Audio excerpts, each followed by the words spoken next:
Welcome sa Dries TV. Kung interesado ka sa ganitong news, huwag kalimutang isubscribe ang ating YouTube channel. Maraming salamat! Welcome back again sa ating YouTube channel mga kakimpaw. And sa update natin ito ang pag-uusapan natin ay tungkol sa mga importanteng kaganapan kina Kim and syempre kay Paula Avellino. Pero bago po ang lahat, maraming salamat sa inyong patuloy na pagsuporta at pagsubaybay sa mga daily update natin. Kaya naman bilang pasasalamat, narito po ang ilang napili kong komento patungkol ito sa naging previous update.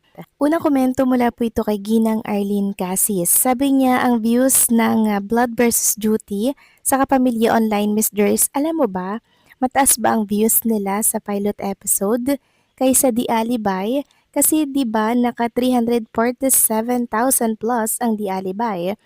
Ang Blood vs. Duty kaya Miss Ders, ilan kaya ang total views nila at ang mga ads na pumasok? Sa views naman po, Ginang Arlene Casis ng Blood vs. Duty, hindi ko po nabalitaan kasi po hindi ko talaga ito pinanood during pilot episode nila. Pero meron po tayong nasagap tungkol sa ads count ng Blood vs. Duty na nakuha po ng pilot episode nila. So ito po ay ibinahagi sa atin. Sa post po yan ni Carlos Miguel, parang ang TV ads na nakuha po ng Blood vs. Duty ay nasa 199.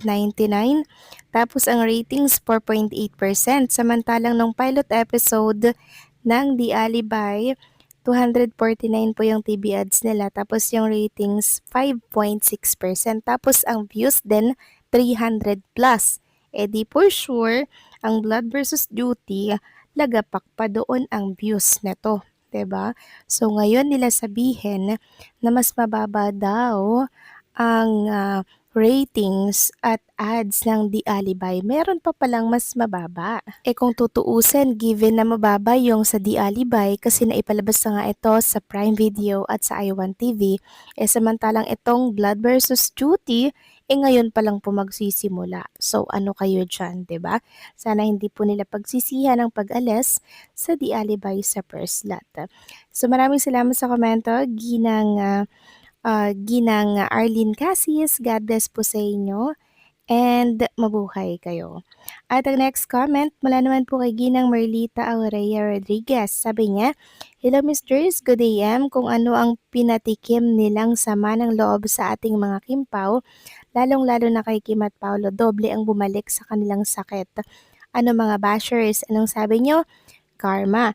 Ngayon, sino ang may karma dyan? Sinusubukan ang mga taong masaya. Pag ang kapwa pinapahiya, ngayon anong pakiramdam? Puro kasi panglilibak ang alam nyo. Ngayon, ibinalik sa inyo, yun ang mas masakit, yung balik. Ibig lang sabihin yan, totoo at meron talagang karma. Ang Kimpaw, kahit anong sabihin ninyo, tahimik lang. Pero kayo mga bashers, pag hindi maganda ang nangyayari sa Kimpaw, nagsasaya kayo. Pasko, pakiramdam nyo. Ang Kimpaw walang pakialam sa inyo mga bashers. Umiimik lang kami pag masyado na ang panglalait ninyo. Masakit, malait, pero kayo mga bashers, manhid na sa ganyan dahil hindi kayo tumitigil kasi kayo ay bayaran. Tama po kayo dyan, Ginang Merlita Aurea Rodriguez. So anong say ng mga bashers dyan?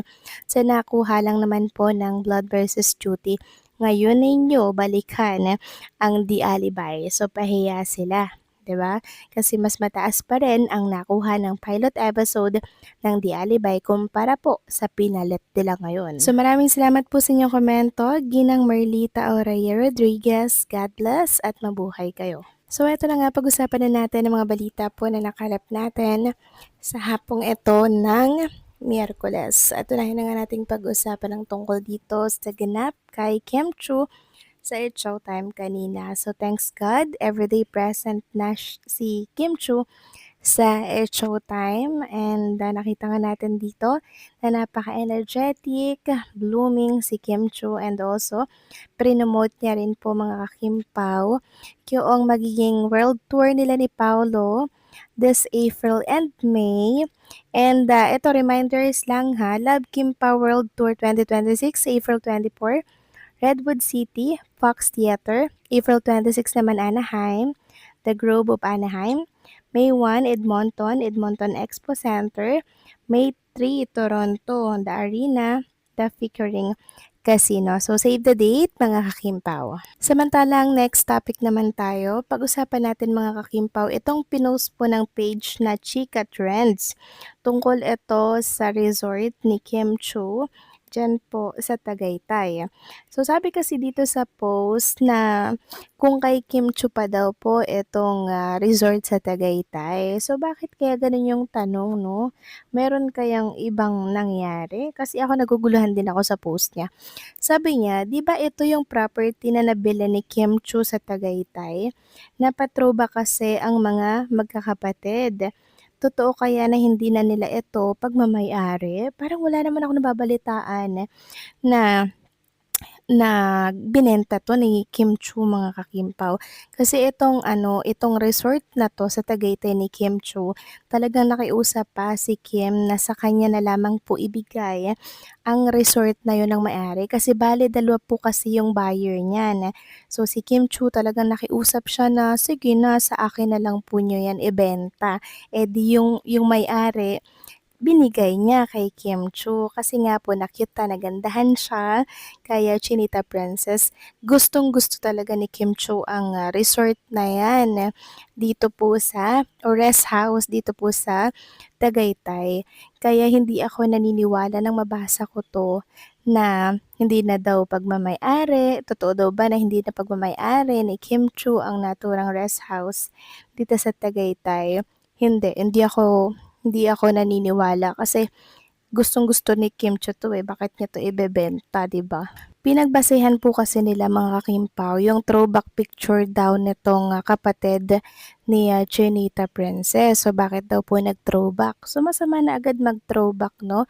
So, parang inaalaala lamang ata yung ganap nila dito. Di naman ibig sabihin na binenta na ang rest house na yan sa Tagaytay ni Kim Chiu. Kayo talaga mai-issue.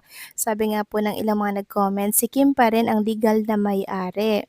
Then may nag-reply na, ba't naman ibibenta ni Kim? Dream niya magkaroon ng rest house sa Tagaytay. Di ba pwedeng throwback lang? Correct? Nag-throwback lang, mga kakimpaw, may issue agad na binenta na daw itong rest house ni Kim Chiu sa Tagaytay.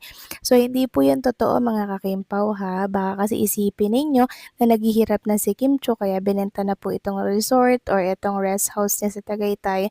Never yang ibebenta ni Kim, mga kakimpaw, never. Kasi gustong-gusto niya talaga yung rest house na yan. Kaya hindi ako naniniwala na binenta yan ni Kim Chu. Ang daming pwedeng ibenta pero yan hindi talaga yan ibebenta ni Chinita Princess. Katunayan yan, may bago nga po siyang property ata sa Cebu, mga kakimpaw. Kaya no, hindi po yan binenta ni Kim Chu, mga kakimpaw. Huwag po tayong maniniwala sa mga nagkalat na fake news ngayon. Okay, mabuti na yung malinaw kaysa malabo. So, paano, mga kakimpaw, hanggang dito na lamang po ang update natin at maraming salamat po sa patuloy na pagsuporta.